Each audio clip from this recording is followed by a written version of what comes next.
Pemirsa, komitmen Polsek Tanjung Raja, Polres Ogan Ilir memberikan rasa aman kepada masyarakat kembali dibuktikan. Melalui keberhasilan tim Raja Wali Unit Reskrim mengungkap kasus curanmor yang terjadi di wilayah Kecamatan Rantau Panjang.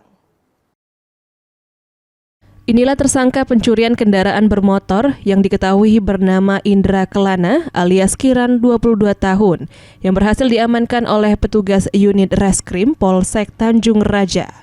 Penangkapan tersangka dilakukan setelah petugas memperoleh informasi mengenai keberadaannya di Desa Rantau Alai, Kecamatan Rantau Alai, Kabupaten Ogan Ilir.